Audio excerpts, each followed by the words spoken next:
जब यही नहीं पता है तो कैसे हम लोग एक्सपेक्ट कर सकते हैं कि रिज्यूमे में अगर हम एचटीएमएल डालें और हम जब इंटरव्यू लाइक अप्लाई करने की कोशिश करें तो शॉर्टलिस्ट होगा, रिज्यूमे नहीं शॉर्टलिस्ट होगा।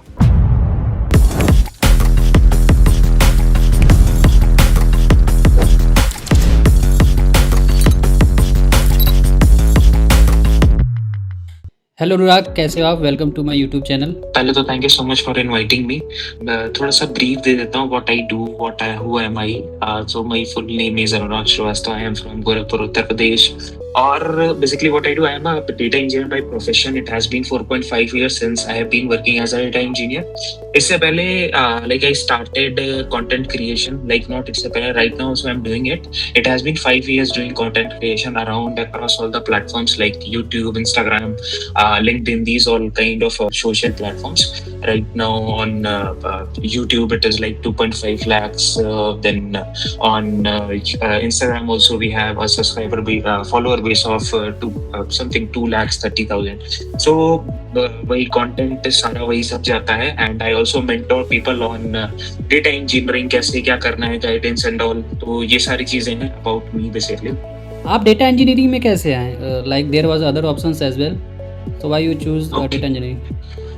So it was a like एक होता है लक वाली बात और कौन मतलब मैच कर गया। बेसिकली क्या हुआ कि 2020 when I was in my last year और सेकंड ईयर से बेसिकली मैं थोड़ा बहुत डेटा साइंस की तरफ थोड़ा सा लाइक लीन होने लगा था, because there were many videos out there on YouTube कि हाँ डेटा एनालिटिक्स एक नई फील्ड है, डेटा साइंस एक नई फील्ड है। उस समय डेटा एनालिटिक्स से पर क्या नाम है, डेटा इंजीनियरिंग का इतना ज्यादा मेरे को एक्सपोजर नहीं था और इतना ज्यादा पता भी नहीं था। उसके बाद फिर स्टार्ट किया with basic Python and all, machine learning के एल्गोरिथम्स वगैरह ये सारी चीजें पढ़ी। फिर when I was in my third year तब कंपनी गई। फिर मतलब अपना इंटरव्यूज वगैरह क्लियर हुए और बैंगलोर में अपनी जॉब लगी। एंड वहां पे पहला प्रोजेक्ट जो मिला that was on data engineering, like core data engineering का प्रोजेक्ट।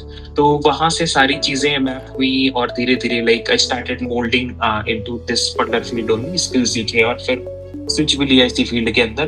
तो like this is all about कि हाँ how I started. Okay, data engineering वैसे करते क्या हैं?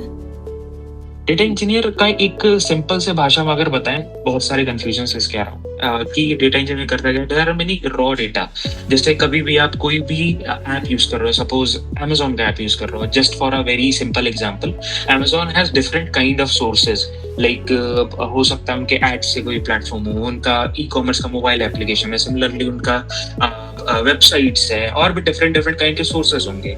अब ये सारा डेटा एक जगह कोलेट करके लाना, एक पाइपलाइन बनाना जिससे ये सारा डेटा कोलेट होके एक सेंट्रलाइज सिस्टम है that is called as data warehouse. और उसके बाद वहां से डेटा एनालिस्ट या डेटा साइंटिस्ट अपने सारी क्वेरीज वगैरह है, जो भी एनालिटिक्स उनको करना है, जो भी डिसीजंस लेने हैं, प्रिडिक्टिव मॉडल्स बनाने, वो सारी चीजें कर सके। तो ये पूरा प्रोसेस रॉ डेटा से लाके एक जगह लाके रखना, that is a work of a data engineer basically. एक लमसम ऐसे करते हैं लेमैन। ओके, तो आप बोल रहे हैं कि बहुत सारी जगह से डेटा लेकर आते हैं, तो लेट्स सपोज हाँ सोर्सेज हो सकते हैं, कोई एक्सेल में डेटा होगा, ठीक है? एक्सेल के डेटा, पीसीएसवीज होते हैं, एपीआई का डेटा पुश होते हैं। ये सारे डेटा एक जगह आते कैसे हैं? क्योंकि हर एक का डेटा तो फॉर्मेट अलग है, कोई टेक्स्ट में है, कोई जेसॉन में है, कोई एक्सेल में है, तो ये सारे डेटा एक जगह कैसे आते हैं फिर? सो यही एग्जैक्टली काम होता है डेटा इंजीनियर का बेसिकली कि जैसे डिफरेंट डिफरेंट काइंड्स ऑफ हम लोग स्क्रिप्ट्स वी राइट, उसके बाद क्या रिक्वायर्ड है जेसन से वो हम लोग फेच आउट करते हैं, प्रॉपर एनालिसिस इज रिक्वायर्ड। उसके बाद प्रॉपर जैसे different different kinds of pipelines हम लोग बनाते हैं। There is a JSON file, तो जेसन फाइल के लिए एक अलग एक्टिविटी बन जाएगी, उसके अंदर अलग ऑपरेशंस होंगे। सिमिलरली अगर सीएसवी फाइल है तो उसमें एक अलग एक्टिविटी लग जाएगी। सिमिलरली अगर कोई एक्सेल की फाइल है या सपोज कोई एपीआई से डायरेक्ट डेटा फेच हो रहा है, तो different different kinds of activities होते हैं, different different kinds of scripts हम लोग लिखते हैं, उसके थ्रू हम लोग डेटा को फेच करते हैं। फिर उसको क्या क्या रिक्वायर्ड है उसमें से कितनी चीजों को हम लोग कलेक्ट कर सकते हैं, कितनी चीजों रेगेक्स वगैरह का यूज करके उससे डेटा फेच करते हैं, ऑटोमेट करते हैं इन सारी चीजों को।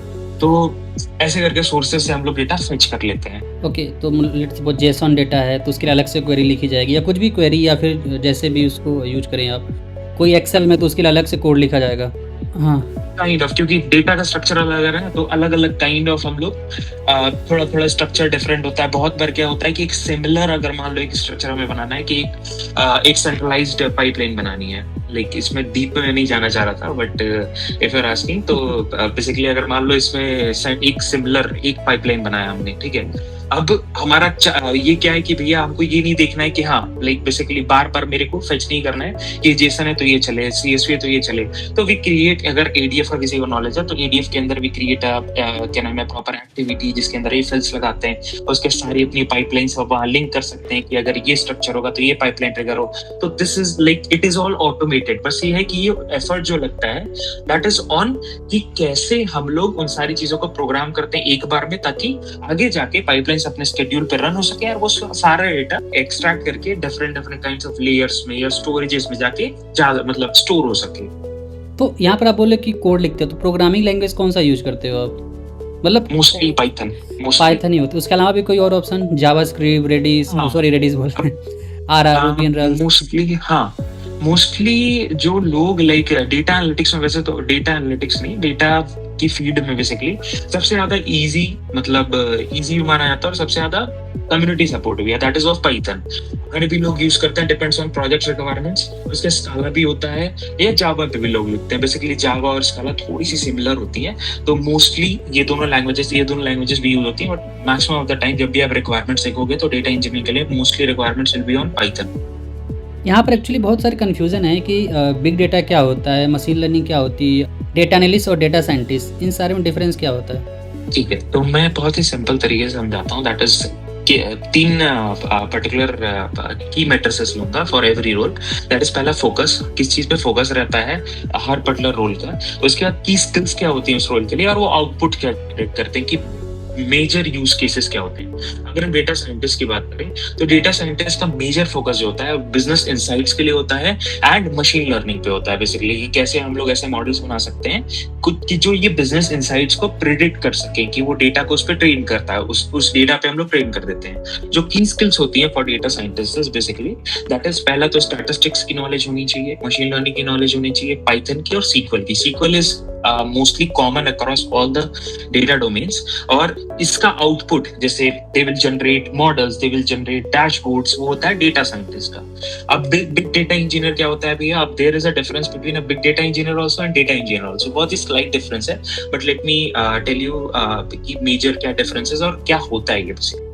तो सबसे पहला फोकस जो होता है बिग डेटा इंजीनियर का लार्ज स्केल इंफ्रास्ट्रक्चर पे होता है। लार्ज स्केल इंफ्रास्ट्रक्चर क्या होता है? There are different kind of data. Like ऐसा नहीं है कि हमारे बस टेबल और व्यू टेबल के structure format and rows and columns में डेटा रहेगा। No, there are different sources of data, there are different kinds of data, like unstructured data, structured data, videos के फॉर्म में, जेसन फाइल्स के form में, XML के form में, ऐसे करके बहुत सारे सोर्सेज होते हैं। तो इसको हम लोग, ये फोकस होता है मेजरली बिग डेटा इंजीनियर का।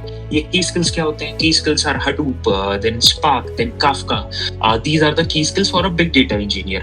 Massive ETL pipelines पे अगर काम करना है तो big data engineer is the one who is responsible to do those things. Then comes the data engineer.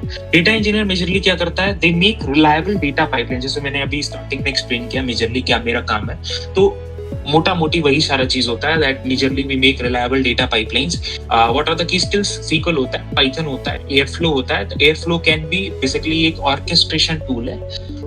Airflow के बजाय आप कोई और टेक्नोलॉजी भी यूज कर सकते हो। These are just the references जो मैं ले रहा हूँ। इसके जगह और जो है सीक्वल है, पाइथन है एंड पाइस्पार्क है। इसके बाद इसके ऊपर बहुत सारी टेक्नोलॉजीज है, बहुत सारे क्लाउड के सर्विसेज हैं जो इस पे बेस्ड है, रैपर्स हैं इसके ऊपर। तो डेफिनेटली वो सारे कोई भी सीखा जा सकता है। उसके बाद फिर एआई डेटा इंजीनियर कैसा बंदा होता है जिसको ये सारी स्किल्स तो होती हैं पहले की डेटा इंजीनियरिंग की, उसके बाद उसके पास होती है जेन एआई की और एलएलएम इंफ्रास्ट्रक्चर की नॉलेज, की कैसे हम लोग एलएलएम्स को डायरेक्टली अपने डेटा वेयर हाउसेस से कनेक्ट करते हैं या उस लाइक डायरेक्टली कनेक्ट करते हैं, जिससे बेसिकली वो इनसाइट्स डायरेक्ट जब हम लिखते हैं क्वेरीज वगैरह वहां से फेच हो जाए। ठीक है, तो इसका मेजर की स्किल्स होती है जैसे सिमिलरली सीक्वल, पाइथन, ये सब तो होता ही है। एलएलएम्स, LangChain, रैक्स, एपीआईज, ये सारी चीजें भी पढ़ रहे होते हैं हम लोग। तो मेजरली यही सब होता है मोटा मोटी। बाकी there are many more roles like data analyst, business analyst, बहुत हम लोग देखते हैं। मेजर काम है ना, जो कंफ्यूजन होता है लोगों में कि ये सब कोई ना एक ही समझ के बैठ जाते हैं फ्रेशर्स वगैरह, तो वो नहीं करना है। पहले थोड़ा सा रोल के बारे में समझना चाहिए कि डेटा एनालिटिक्स का क्या काम है।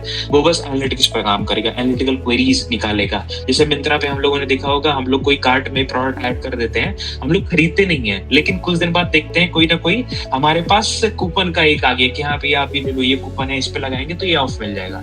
There are automated script, there are automated क्या नाम है, टेक्निक्स होती है, वो डेटा एनालिटिक्स वाली फील्ड में आती है, जिसके थ्रू वो लोग इस टाइप के लोगों को टारगेट करते हैं। सेगमेंटेशन इसको कहते हैं। तो those are the works of data analytics and all. तो सिमिलरली बिजनेस एनालिटिक्स भी होता है। There are many things, but major जो कोर है ना, वो समझना ये है कि हाँ क्या रोल्स कैसे कैसे काम करते हैं, दैट्स इट। उसके बाद एक रोल डिसाइड करो जो भी ये देख रहा है, उसके बाद फिर उसमें घुस सकते हैं। डेटा साइंटिस्ट इन सारे को मिला के कहते हैं ये, या फिर उसका कोई सेपरेट रोल होता है? सेपरेट रोल है बेसिकली, लाइक उसका काम ही पूरा अलग है, क्योंकि डेटा साइंस एक फील्ड है जिसके अंदर ये सारे रोल्स आ जाते हैं। बट डेटा साइंटिस्ट का काम क्या होता है, मेजरली वो कोई रॉ डेटा पर काम नहीं करेगा। He has all the refined data, जो ऑलरेडी डेटा इंजीनियर ने पाइपलाइन बिल्ड करके डेटा वेयरहाउस में लाके रख दिया है। अब उसी मॉडल पे उसको ट्रेन करना है, ताकि आगे वो प्रेडिक्टिव इनसाइट्स, बिजनेस इनसाइट्स, उन सब पे डैशबोर्डिंग, उन सब पे काम कर सके। एआई से आपको क्या लग रहा है? एआई से कुछ ये जो डेटा वाली चीज़ें हैं ये कुछ इम्पैक्ट करेंगी, या फिर कुछ और नए रोल भी क्रिएट होंगे इससे? ऑनेस्टली मेरे को लगता है कि बिकॉज जब मैंने स्टार्ट किया था एट दैट टाइम, बहुत सारे ऐसे रोल्स थे जो नहीं थे, लाइक प्रॉम्प्ट इंजीनियरिंग वगैरह, उसके बाद एआई इंजीनियर, मतलब थे, बट इतने स्केल पे जितने आज इजी हो चुके हैं कि इतना सारी कंपनीज को एआई इंजीनियर्स चाहिए, सारी कंपनीज को एआई स्किल्ड प्रोफेशनल चाहिए। तो अभी के टाइम में it has become like mandate कि हाँ कुछ ना कुछ जनरेटिव एआई सीखो, बट सीखो, क्योंकि अपने रोल में आपको इंटीग्रेट करना पड़ेगा, like whichever role you are working, because it makes the things very easy. Like अगर मान लो एक एग्जांपल लो, अगर मेरे को 4 साल 5 साल पहले एआई पहले भी था, 10 साल पहले भी था, बट हमारे पास अब एजेंट्स हैं, लाइक चैट जीपीटी, ये सब एजेंट्स जिससे हम लोग बहुत आराम से कन्वर्सेशनल एजेंट है, जिससे हम लोग क्या कर पा रहे हैं, डायरेक्टली हम बात कर पा रहे हैं, प्रॉम्प्ट्स दे रहे हैं, वो जनरेट करके दे रहा है, इजी टू यूज है। तो पहले जब अपन को पाइपलाइंस लिखनी रहती थी, सारा कोड स्क्रैच से लिखो, उसमें कितना दिन जाता था, उसमें 2 दिन भी चले जाते, 3 दिन भी चले जाते थे। एंड आज के टाइम में it can be done within 2 hours, like that is possible. तो it is making the work very क्या नाम है, सिंपल भी बना रहा है। हम लोग और ज्यादा ऑप्टिमाइजेशन पे फोकस कर पा रहे हैं, हम लोग और ज्यादा कॉम्प्लेक्स बिजनेस जो रिक्वायरमेंट्स उस पर फोकस कर पा रहे हैं। तो definitely it is impacting in a better way. But उन लोगों के लिए खतरा है भाई, जो सीखना नहीं चाह रहे नई चीज, जो ऐसे सोच के बैठे हैं नहीं भैया हमको बस वही स्क्रिप्टिंग करनी है, हमें बस वही सिंपल फॉर लूप्स पे रहना है, तो वैसे काम नहीं चलेगा। ठीक है, नई चीजें, बिजनेस साइड पे चीजों को समझना ज्यादा जरूरी है अभी के लिए। तो AI is impacting, but definitely जो लोग नहीं कर रहे हैं इसको अडैप्ट, तो वो लोग तो भाई उनकी नौकरी तो खतरे में फ्यूचर है अभी, फ्यूचर एआई की वजह से ज़्यादा कुछ इम्पैक्ट नहीं हुआ है। जो नहीं सीखेंगे वो ठीक है, उनका जाएगा। बट हाँ। इसमें अगर बिग डेटा में कोई फ्रेशर जाता है तो उसका फ्यूचर है अभी।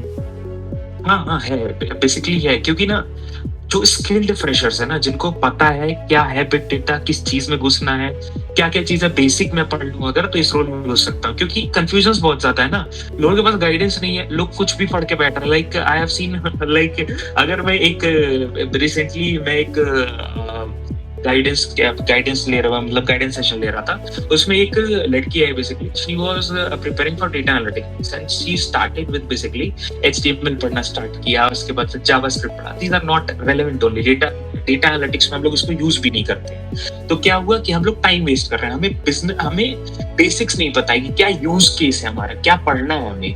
जब यही नहीं पता है तो कैसे हम लोग एक्सपेक्ट कर सकते हैं कि रेज्यूमे में अगर हम एचटीएमएल डालें और हम जब इंटरव्यू लाइक अप्लाई करने की कोशिश करें तो शॉर्टलिस्ट होगा, रेज्यूमे नहीं शॉर्टलिस्ट होगा। हमें बेसिक्स अगर नहीं पता है तो नहीं होगा। I have referred many people got hired.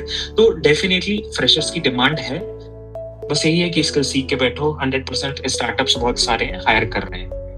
ठीक, मतलब एआई की वजह से थोड़ा और ग्रो करेगा ये। आई थिंक कुछ नए रोल्स भी क्रिएट हुए हैं, एमएल ऑप्स बोलते हैं शायद इसको, एमएल ऑप्स हैं, डेटा ऑप्स हैं, ये सारे कुछ नए डेवऑप्स है। इसको और ज्यादा ऑटोमेट करने के लिए, जैसे एमएल ऑप्स है, जैसे आप मेंशन कर रहे हो basically.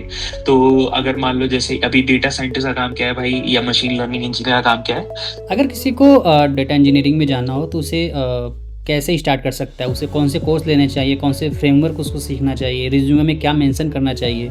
Start with SQL. SQL से स्टार्ट करो। SQL is one of the core technology जो आपको 90% आप किसी भी इंटरव्यूज में जा रहे हो डेटा इंजीनियरिंग के, आपको रिक्वायरमेंट पड़ेगी ही पड़ेगी। They will ask for those things and उसमें डेप्थ में जाओ। ऐसे मत सोचो कि यहाँ सीक्वल मेरे को आ गई, अब तो मैं क्वेरी सेलेक्ट स्टार लिख ले रहा हूँ। It doesn't work like that. There are many depth things जो आपको आनी चाहिए स्पेसिफिक टू डेटा डोमेन। जैसे आपको विंडोज फंक्शंस वगैरह के बारे में डेप्थ में पता होना चाहिए, क्या कैसे क्यों हो रहा है। इंडेक्सेस अगर यूज कर रहे हैं तो वो कैसे, इंडेक्स तो चलो ऑप्टिमाइज कर रहे हैं चीजों को, लेकिन इन डेप्थ क्या कर रहा है चीजों को, कैसे कर रहा है ऑप्टिमाइज, क्या है वो सारी चीजें। एंड बहुत सारी क्वेश्चंस मैंने देखे ना, पीपल आस्क कि डेटा डोमेन में एंटर होने के लिए डीएसए तो नहीं चाहिए ना।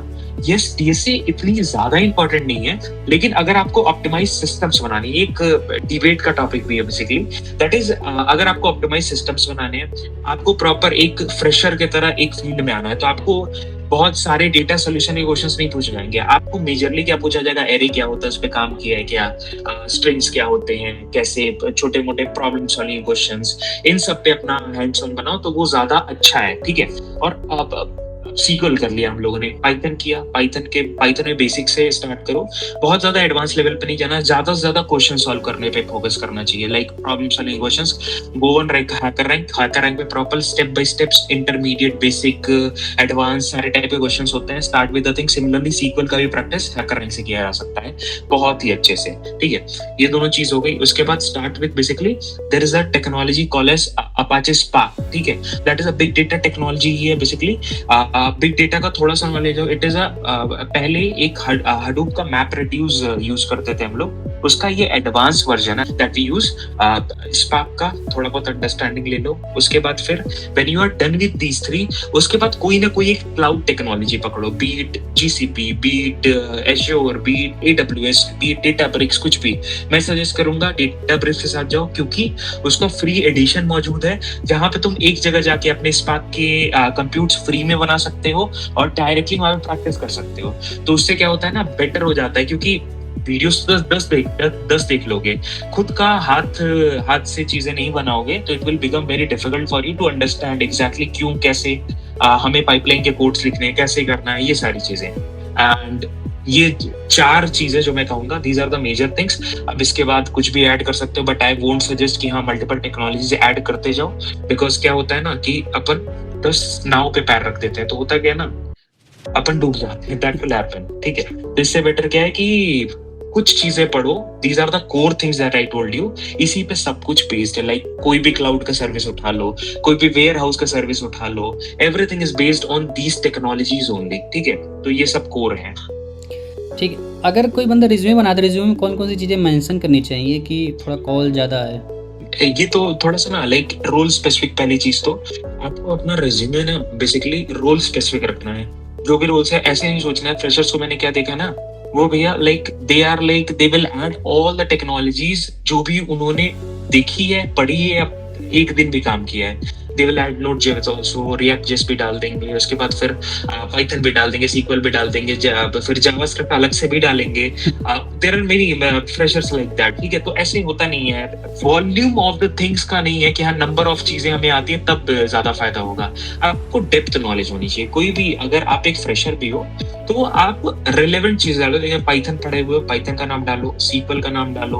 उसके बाद फिर अगर आपने क्लाउड पे कोई हैंड्स ऑन वगैरह लिया है, बहुत सारे ऐसे अच्छे फ्रेशर्स जो अच्छे स्किल्ड बनते हैं ना, मैंने देखा है वो like they make some kind of projects, ठीक है, ऑन क्लाउड। यूट्यूब से ही देख के बना लिया, बट वो बनाते हैं। उससे क्या होता है, उन्हें प्रैक्टिकल लर्निंग्स हो जाती हैं। तो उससे क्या होता है, उन्हें पहले से रोल का इनसाइट्स थोड़ा बहुत पता है, तो इंटरव्यूज में बहुत ज्यादा हेल्प होती है उन्हें। शॉर्टलिस्टिंग में काफी ज्यादा हेल्प होती है। तो रोल स्पेसिफिक होना बहुत ज्यादा जरूरी है एंड रेलेवेंट चीजें डालो। जब भी आप डेटा डोमेन की बात करते हो, नंबर्स की बात करो। प्रोजेक्ट्स में अगर बात कर रहे हो तो प्रोजेक्ट्स में ऑप्टिमाइजेशन की बात करो, या जो भी आपने बनाया है उसका डेटा का नंबर लिख सकते हो, आपने क्या किया, कैसे किया, उस डेटा के मैट्रिसेस के बारे में बात करो। तो it will be much more better for your resume shortlisting. और रोल का जरूर मेंशन कर देना टॉप में। बहुत सारे लोग ऐसे होते हैं जो रोल का ही मेंशन नहीं करते हैं, डायरेक्टली ओवरव्यू में और इन सारी चीजों में लिखना चालू कर देते हैं। तो रिक्रूटर भी कंफ्यूज हो जाएगा ना, कैसे उसको पता चलेगा। तो he will just do control F and search करेगा, है तो ठीक, नहीं तो रिजेक्ट हो जाएगा। रोल इन द सेंस किस रोल के लिए अप्लाई कर रहे हो आप? और करेक्ट, लाइक बिगिनर लेवल पे कौन सा रोल होता होगा? बिगिनर लेवल पे अगर आप फ्रेशर्स के लिए भी, लाइक अगर एमएनसीज की बात करो, देर आर जैसे अगर आपने भी देखा होगा कि जैसे फ्रेशर अगर है, अगर तीन टाइप की कंपनीज होती हैं, like there is a product based company, there is a service based company, there is a mid size company होती है जिसमें बेसिकली रोल स्पेसिफिक हायरिंग होती है। जैसे एमएनसीज में हमने मेजरली देखा है कि वो सॉफ्टवेयर इंजीनियरिंग की कॉमनली हायरिंग करते हैं, उसके प्रोजेक्ट के अकॉर्डिंग उन्हें रोल असाइन होते हैं। लाइक अगर डेटा इंजीनियरिंग में जाना रिक्वायरमेंट है, डेटा इंजीनियरिंग के टेक स्टैक सीख के वो लोग डेटा इंजीनियरिंग में डाल देते हैं, फ्रेशर्स के लिए मेजरली ये है। और अगर फुल स्टैक की रिक्वायरमेंट है, फुल स्टैक वाले बंदे उधर डाल देते हैं। बट स्टार्टअप्स में it is very different. Startup में ऐसा नहीं होता है। स्टार्टअप में वो लोग पहले तो रोल बेस्ड हायरिंग करेंगे आपको, वो मेजरली लिखेंगे कि ये टूल्स आनी चाहिए, इसमें भी ये चीजें आनी चाहिए, एंड उसकी इंटरव्यूज भी उतनी डेप्थ में होती हैं क्योंकि उन्हें रिक्वायरमेंट ही उतनी है। They will not ask for very general data structure questions, but they will majorly ask for a development questions. तो वो भी डिफर करता है। तो वो डिपेंड करता है आप किस टाइप के इंटरव्यू के लिए जा रहे हो, किस टाइप की कंपनी के इंटरव्यू के लिए जा रहे हो, उससे भी बहुत ज्यादा मैटर करता है। जैसे अगर प्रोडक्ट बेस्ड कंपनीज हैं, जैसे फैंग की बात हम लोग करें तो हम लोगों ने मेजरली देखा है, अगर 3-4 साल का बंदा अगर है ना, फिर भी वहां पे टीएसए के बहुत ज्यादा क्वेश्चंस पूछे जाते हैं। उनके सेट पैटर्न है कि 5 राउंड्स अगर लेंगे तो स्टार्ट में वो लोग ये डेटा स्ट्रक्चर के कोडिंग के क्वेश्चंस पूछेंगे, उसके बाद इंटरव्यू होगा, उसपे भी कोडिंग का डीएसए का होगा, इंटरव्यू राउंड होगा, उसके सिस्टम डिजाइन का राउंड होगा। तो it is a very set pattern. उन्हें एक ऐसा बंदा चाहिए जो सब कुछ जानता हो, लाइक जो सब कुछ जानता हो और आगे जाके वो किसी भी रोल में उसको डाल सके। That is also one thing. तो डिपेंड करता है। तो आई थिंक आजकल के फ्रेशर्स में काफी अच्छा एक्सपोजर है, उन्हें ये चीजें थोड़ा अच्छे से पता है कि हाँ हमें किस टाइप की कंपनी में अगर अप्लाई करना है तो क्या चीज आनी चाहिए। नहीं पता है तो भाई तुमको जाके लाइक जो भी देख रहा है उनको जाके थोड़ा सा रिसर्च करना पड़ेगा। इट इज इम्पोर्टेंट, कंपटीशन बहुत ज्यादा है। और ये किस सिटी में ज़्यादा बिग डेटा से रिलेटेड सिटी में बिग डेटा से रिलेटेड कौन सी सिटी में ज़्यादा जॉब्स है? दिल्ली, एनसीआर, या पुणे या बैंगलोर? सच स्पेसिफिक टू सिटी, मैंने देखा जितनी भी मेट्रो सिटीज हैं उसमें तो हायरिंग्स होती हैं और बहुत सारी रिमोट हायरिंग भी होती हैं। फ्रेशर्स के लिए तो उतनी अपॉर्चुनिटी रिमोट में नहीं है, but definitely for like about 3 years of experience, 4 years of experience. जैसे मैं भी एक रिमोट डेटा इंजीनियर हूँ। जब मैंने अपना पहला, जब I was for 3 years I was working in MNC जहाँ पे मैं डेली ऑफिस जाता था, और इंडिया बेस्ड एमएनसी थी मेरी। As of now, I am working in a company जो it is situated in Arizona, US, और I am working remotely. Opportunities remotely बहुत ज्यादा present है for data domain जो मैंने देखा है। बाहर की कंपनीज भी बहुत ज्यादा हायर कर रही हैं एंड इंडिया की कंपनीज भी हैं जो हायर कर रही हैं। तो मेजरली मेट्रो सिटीज को टारगेट किया जा सकता है। अच्छे रोल्स हैं। स्टार्टिंग्स में हो सकता है सैलरी अच्छी ना मिले, बट अगर कुछ साल थोड़ा सा ना एफर्ट्स डाल देना तो ग्रोथ बहुत अच्छा है। लाइक उन सिटीज में अच्छा ग्रो कर सकते हैं। लाइक बैंगलोर में भी अच्छी अपॉर्चुनिटीज है, मैंने जितनी देखी हैं। हैदराबाद में भी है, पुणे में भी है। Every city I think has good opportunities. Starting salary क्या होती होगी इनकी अगर जॉब लगती है तो? स्टार्टिंग सैलरी एज सच एक रेंज अगर मैं बता सकता हूँ, बिकॉज अलग अलग कंपनीज अलग अलग टाइप के पैकेजेस ऑफर करती है। स्टार्टिंग फ्रॉम समथिंग से 5 LPA to 7 LPA, इस बीच में फ्रेशर्स के लिए मैं इतना ही बोलूंगा, लाइक 5 to 7 के आसपास इस रेंज में। अब इससे ये एवरेज है कि हाँ भैया 5 to 7 के आसपास है। हो सकता है कई ऐसी कंपनीज हैं डेटा इंजीनियर की हायर कर रही है, क्लाउड इंजीनियर की हायर कर रही है, वो 15 लाख का भी सीटीसी दे दें एज अ फ्रेशर। एंड कुछ ऐसी स्टार्टअप्स होंगे जो थोड़े लाइक उनका एक क्रंच होगा मनी का, तो हो सकता है वो 2 लाख रुपए भी दे सालाना, ऐसा भी हो सकता है। तो depends on many things, but ये एक रेंज है जो मैंने बता दी।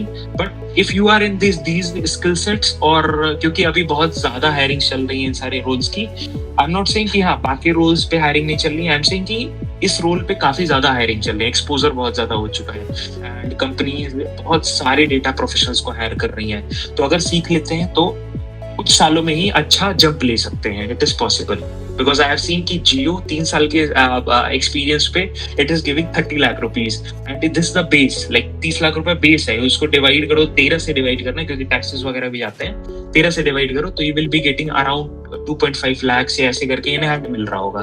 तो डिपेंड करता है कि किस टाइप की कंपनीज को हम लोग टारगेट कर रहे हैं। अगर किसी पर्सन को आपके बारे में कुछ जानना होगा या आपसे कांटेक्ट करना होगा तो आपका यूट्यूब चैनल और इंस्टाग्राम लिंक हम डिस्क्रिप्शन और कमेंट में डाल देंगे, आपसे कांटेक्ट कर लेंगे। श्योर। ठीक है, थैंक्स फॉर योर इन्फॉर्मेशन।